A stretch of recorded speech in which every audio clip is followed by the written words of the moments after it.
Hi, class. My name is Abe Curry, and I'm a sophomore here at Madonna. I'm going to be discussing one of my favorite books, if not my favorite book of all time, titled The Way of the Seal by Mark Divine.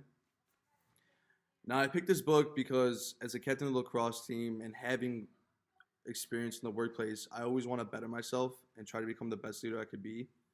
And after reading one summary of the book online, I knew that this book could do that for me and help me take that next step in my life and learn new strategies of becoming the best person, the best teammate, the best coworker, and the best leader I can be from here on out. Maybe land a job interview over my competitor because of something I learned from this book, and that is why it really is one of my favorite books. I want to first tell you guys about the author, and the author's name is Mark Divine, and Mark actually retired from the Navy SEALs in 2011 at the rank of commander after 20 years of service.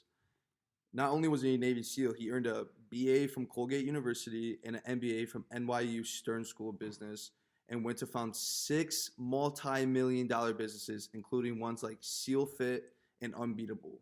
So six is a lot. Six is to find six multi-million-dollar businesses is insane to me. And one way to describe Mark is a direct quote from the book about one of his peers who was asked to talk about Mark is that he's a proven leader inside the elite U.S. Navy SEAL community and outside as a business owner and mentor to civilians.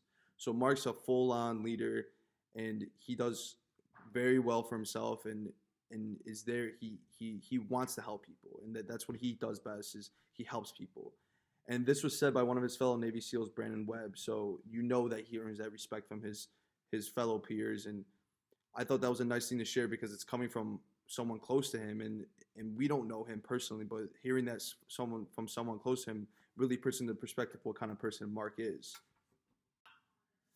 Before we really dive into the book, I want to give a quick overview about the book. And The Way of the SEAL is about how to learn, live, and act like a Navy SEAL in your daily life without actually becoming one. Mark tells us stories and methods used to train Navy SEALs both physically and mentally. He then uses his background in the business world to relate more to his readers and gives them a point of view on certain things. The ultimate goal after reading this book is to take what Mark explains and apply it to your real life. This can be things like setting short or long-term goals, landing a promotion, becoming a better leader, learning how to grow a business, and more importantly, becoming a better human being. He also incorporates small exercises throughout the book that can be used as tools to help yourself, to help better understand yourself as the book goes on. And to me, this book is more of like a process, if anything. Each principle and part builds on the next one. And he really does a great job at storytelling and then relating it to your real life. And that's one thing that really hooked me while reading it, which got me very excited. And honestly, I could not put the book down. Now, this book has 8 principles to them, or they're really chapters, but he calls them principles, and so many different parts to each one of those. So instead of diving into every single one of those, I picked 6 parts that I thought were important to me and thought were good things to share to the class. And those are the things I'm going to really talk about and discuss in this video. The first one we're going to talk about comes from Principle 1, Part 1 of the book, and it's titled Make a Stand. Mark begins this part of the book by explaining how knowing yourself inside and out will help your journey in life. And I'm going to read a direct quote from the book. And on page 40, Mark states, leading from the field requires that we first know ourselves, our true nature, inside and out. What he's really saying is that it's important to know yourself and know what you like and dislike, what you value, your why are you doing this, why are you doing that, and what's going to make you work harder, and even what's going to tick you off in life. And the ultimate message around this part of the book is that you can't understand your coworkers and be the leader for them, or your teammates and be the leader for your teammates, without fully understanding yourself and knowing what you like and what you dislike and what's going to make you work harder and what's going to push you. And that's what the message behind this part of the book was. And I thought that was a great way to start the book and really get your attention and really think, do I know myself? Do I know myself to be that leader and to to do those things I want to do. And I appreciated that part of the book because I feel like a lot of people don't really sit down and think about what they really want in life and what their goals are and what they like and what they value, and that's why I picked it. This is why I picked this part of the book as one of my 6 parts, because this is important and relatable to a lot of people. The second part that I picked out of 6 comes from Principle 2, Part 2 of the book, titled Envision Your Goal. And right off the bat, Mark states, front sight focus, especially when backed up by a powerful and clear set point, can propel you toward each target on the way to mission success. And when you think of that, what I thought about right away was that quote from like a movie, or I've seen it on Twitter, I've seen it on Instagram. You'll see it when you believe it. And really, you have to convince yourself of a goal and write it down and put it in your head that you can achieve it before you really see it and really see the results of it. And I've learned that in the past through lacrosse coaches and football coaches, and they make us write down our goals because they want us to envision it. They want us to put it in our minds that we can achieve it. And visualizing success is the first step to achieving it, and Mark makes that very clear in the book. And he even adds a great example of it when he states, the purpose of this type of visualization is to plant seeds of a future desired state, such as becoming a CEO of your company, into your self-conscious mind and nervous system. So putting that in your nervous system and in your mind is going to push you and help you achieve that goal and come closer to achieving that goal. And it's all a process, and that's one of the first steps in that process is writing down your goals and knowing what you want to accomplish.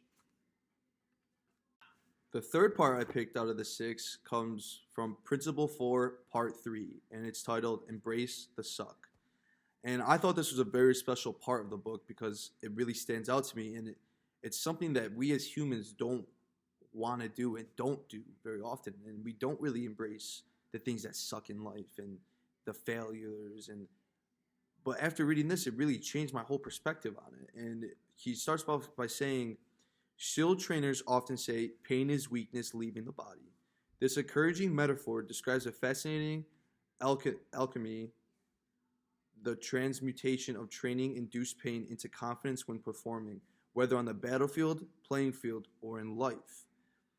And he then continues to talk about different ways you can turn the suck into confidence and actually use it to help you get to where you want to be in life. And he also talks about how whether you're talking about mental or physical effort, the first step to embracing the suck is to step up and face your fear of the suffering.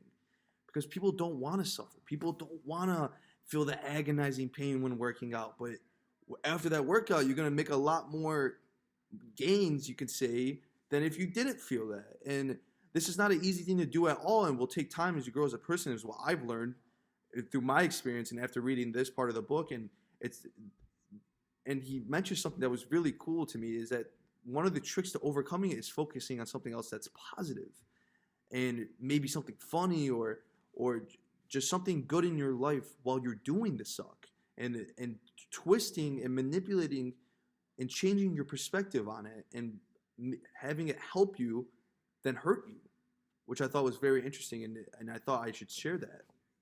I just wanted to give my ending thoughts about the book itself and the whole project in general. And I just shared my top 3 favorite parts of the book with you guys, and I really believe it changed my life and allowed me to look at situations differently and learn how to handle things differently and learn how to change my perspective on things and how to help me be a better person. And the thoughts, exercises, and the process of this book will be with me for the rest of my life, and I'm convinced of that. And the things I learned will help set me apart from the rest of my competitors. And to me, I would recommend this book to people who have a desire to lead or run a business, live a better life, and find your true self, and even just becoming a better human in general. And this book is the one for you, and I'm very grateful, because I don't know if I didn't do this project, I don't know if I would ever read this book,